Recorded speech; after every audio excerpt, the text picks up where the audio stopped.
क्रमांक पूर्वार्ध 577 पाप विनाशिनी में अवस्थान। पुरी से भगवान पाप विनाशिनी में गए। वहां पर भगवान ने 3 दिन निवास किया। लीला का हेतु, भगवान ने यहाँ 3 दिन निवास करके इस स्थान को विशेष रूप से संबंध प्रदान किया, पर अवर शक्तियों का वहां निक्षेप किया, लीला चेष्टा और पर अवर शक्तियों का दान दिया। अंक लीला क्रमांक पूर्वार्ध 577 यहाँ संपूर्ण होती है। लीला क्रमांक 578 अवधूत को दर्शन और स्थिति सुख। भगवान जब पाप विनाशिनी पहुंचे तो एक अवधूत हाथ में गागर लेकर गंगा की ओर जा रहा था। द्वार के पास ही बाहर भगवान एक पीपल के वृक्ष के नीचे आसन पर विराजमान थे। उसने वहां भगवान के दर्शन किए। उसे उसी समय भगवान से स्थिति सुख का संचार हो गया। थोड़ी देर बाद जब उस स्थिति का प्रभाव समाप्त हो गया तो उसने उन्हें दंडवत प्रणाम कर उनके चरण स्पर्श किए। फिर भगवान के पास ही रहकर उनके दास्य करने लगा।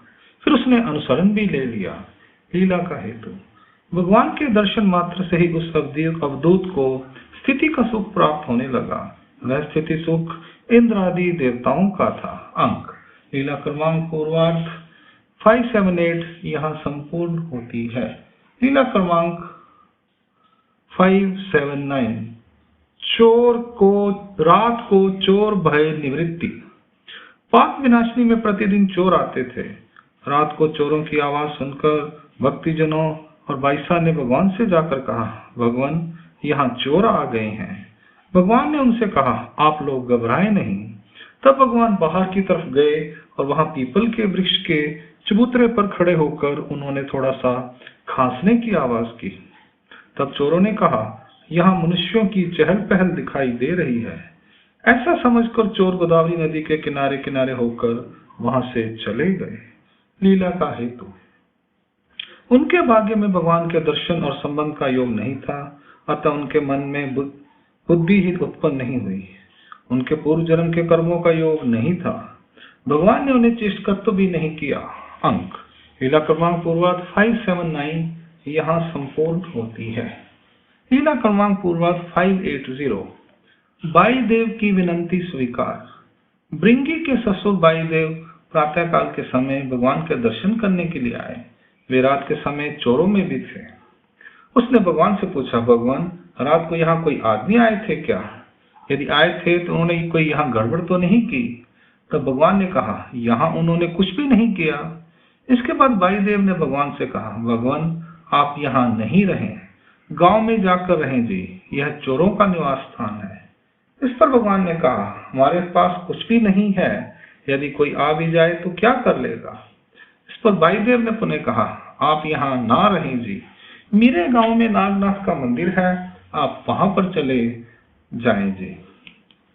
भगवान ने बाई देव की प्रार्थना को स्वीकार कर लिया। लीला का हेतु, बाई देव ने भगवान से कहा, भगवान आप ना रहें जी, आप मेरे गांव में चले जाएं। उसे भगवान के दर्शन और संबंध का पुण्य फल प्रदान किया। अंक लीला क्रमांक पूर्वार्ध 580 यहाँ संपूर्ण होती है। लीला क्रमांक पूर्वार्ध 581 रा नाइसा को झोली देकर भिक्षा विधि निरूपण। फिर भगवान ने रानाइसा से पूछा, माता अपने गांव में आप क्या करती हो? तब उसने भगवान से कहा, भगवान मैं धान्य मांगने के लिए गांव में जाती हूँ, सूत काटती हूँ, मेरा आदमी खेत में धान्य मांगने जाता है। इस पर भगवान ने कहा, माता धान्य क्यों मांगती हो? भोजन करने के लिए सूत क्यों काटती हो? ना जी, तेल नमक के लिए। इस पर भगवान ने कहा, माता सूत मत काटो, धान्य मत मांगो, भिक्षा कीजिए, भिक्षा राज्य भाई, भिक्षा मांगो, भिक्षा सबसे अच्छी वस्तु है। तब उसने कहा, वस्त्र आदि कपड़ों की आवश्यकता रहती है। इस पर भगवान ने कहा, भाई सुड़े मागी जेती, मग आपले आंग झाके ऐसे कीजे की आंचले बहिर्वास ना नेसी जती, अर्थात कपड़ा मांग लेना चाहिए, फिर अपने शरीर को ढकने के लिए वस्त्र का इस्तेमाल करना चाहिए। अच्छे वस्त्र और कीमती वस्त्र नहीं पहनने चाहिए। तब रानाइसा ने कहा, भगवान मांगने पर वस्त्र कौन देगा? इस पर भगवान ने कहा, पृथ्वी का इतना विस्तार है और परमेश्वर के समान देवता है, कहीं ना कहीं से कपड़ा लत्ता तो मिल ही जाएगा। फिर भगवान ने झोली मंगवाई, उसे 4 गांठें लगाई और उसके हाथ में दे दी। फिर भगवान ने नाथोबा के साथ उसे मेरे गांव में भिक्षा के लिए भेजा। वे दोनों वहां मेरे गांव में भिक्षा के लिए गए।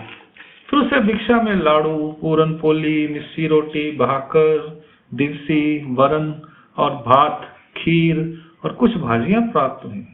वे लेकर भगवान के पास आ गई और भगवान के सम्मुख झोली को दृष्टिपूत किया। भगवान ने बाएं हाथ को झोली के नीचे रखकर दाएं हाथ से उसे ऊपर करके देखा। तो भगवान ने कहा, इतना कुछ अन्न किसी एक घर में मिल सकता है क्या माता? इसमें तो अनेक पकवान हैं। फिर भगवान ने कहा, भिक्षा राज्य के समान है, क्या इतना कुछ एक घर में बन सकता है क्या? ना जी, इतनी कहाँ बन सकती है।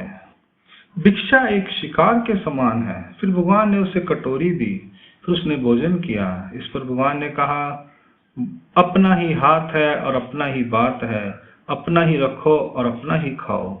इस प्रकार भगवान ने उसे समझाया। लीला का हेतु। भगवान ने रानाइसा को धान्य आदि ना मांगने के लिए का इसलिए निषेध किया कि वह विधि नहीं, भिक्षा करना यह विधि पूर्वक है, इससे पुण्य लाभ प्राप्त होता है। रानाइसा वेदवंत थी, पर भगवान उसे अनुसरण पर ले गए। भगवान ने उसे परमेश्वर का महत्व समझाया। परमेश्वर सब कुछ देने वाला है, अनुसरण वाले की भगवान सहायता करते हैं। कर्म राहटी में देह अभिमानी देवता देती है और दैव राहटी में ईश्वर सब कुछ देता है। वह व्यक्ति सन्निधान में हो या असन्निधान में हो, पुनः संबंध में उसे भगवान बोध देंगे। यह लीला आचरण से संबंध रखने वाली है। अंक लीला क्रमांक पूर्वाध 581 यहाँ संपूर्ण होती है। दंड प्रणाम। जय श्री कृष्ण।